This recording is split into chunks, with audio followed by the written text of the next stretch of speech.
दो मुद्दा में आया, दिशा की बैठक के लिए था, और दिशा की बैठक आज की बहुत महत्वपूर्ण है। दिशा की बैठक के बाद पता चलेगा कि कुछ विभाग ऐसे हैं जो भ्रष्टाचार में डूबे हुए हैं। जैसे बिजली विभाग तो सर्वविदित है, सदन विधानसभा से लेकर लोकसभा तक, सड़क से लेकर सदन तक गुजर रहा है।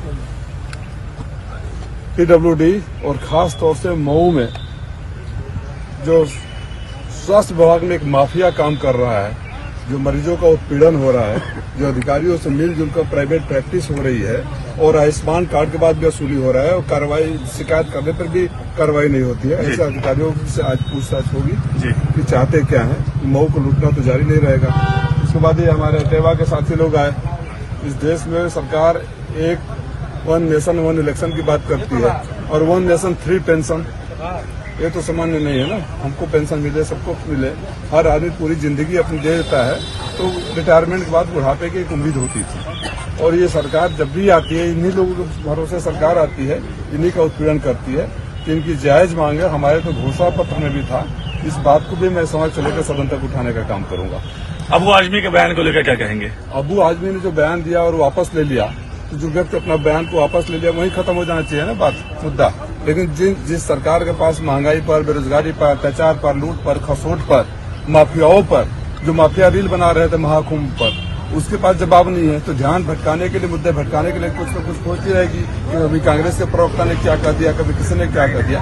अगर आपने मुझसे कहा और आपको ऐसा लगा कि शायद लोग भावना के खिलाफ ये बात है, आपने बात वापस ले लिया, क्या शालीनता तो यही कहती है, बात खत्म कर दो। लेकिन जिनको घटिया राजनीति करनी है, कुछ न कुछ सोचते रहेंगे। इतनी लाशों के बारे में बात क्यों नहीं की है कुंभ में?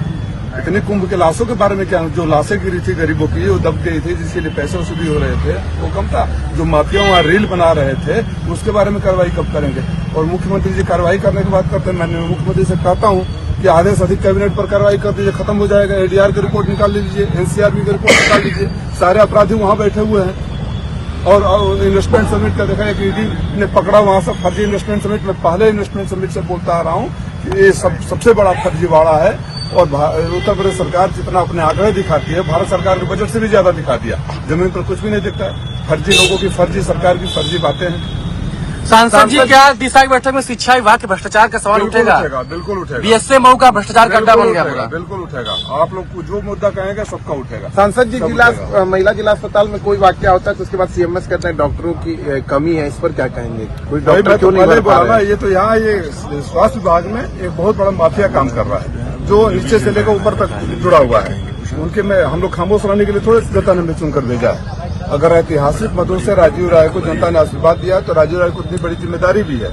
मैं जब लौट के आऊंगा, यही नहीं, आप लोगों को पता होगा, आप लोग ही बहुत शिकायत, आप लोगों से फीडबैक आता था वर्षों से प्रधानमंत्री सड़क योजना की सड़कें चल रही है, कोई कंप्लीट नहीं। कोई 2 साल पीछे है, कोई 1.5 साल पीछे। पहली बैठक में विकास भवन ने कहा था कि 6 महीने के अंदर अगर सड़कें पूरी नहीं होगी तो FIR कराऊंगा, जेल भेजूंगा। सरकार जेल नहीं भेजेगी तो घर से बाहर नहीं निकलने दूंगा।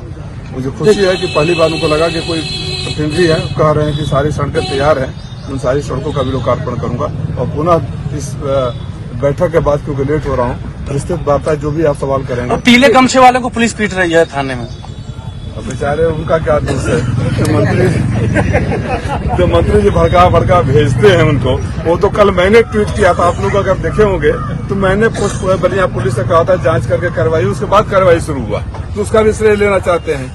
पहले तो वो यही बोला ना प्रभारी कि मंत्री जी फोन किए तब भी कुछ नहीं हो रहा है, और राजीव राय के लिखने के बाद कार्रवाई होने लगी, तो बेचारा उसका भी श्रेय खुद ही लेना चाहता है। वो आजमी के बयान के बाद मुख्यमंत्री योगी आदित्यनाथ का भी उसका बयान आया है, आपको उसका बयान का जवाब दे दिया ना कि पहले ठीक करें उनको जो उनके कैबिनेट में बैठे हैं, जो रील बनाने वाले हैं, जो प्रदेश को लूट रहे हैं। और अबू आजमी ने जो बयान दिया, बहुत सारे लोगों के पूर्व में दिए गए वक्तव्यों को कोट किया है। तो जब वो बोल रहे थे तब सरकार के क्या हाथों में दही जमा था?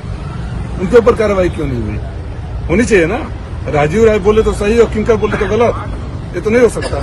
अगर आप ये वीडियो YouTube पर देख रहे हैं तो हमारे चैनल को सब्सक्राइब करें और बेल आइकन को दबाना ना भूलें। अगर आप Facebook पर ये वीडियो देख रहे हैं तो हमारे पेज को लाइक करें।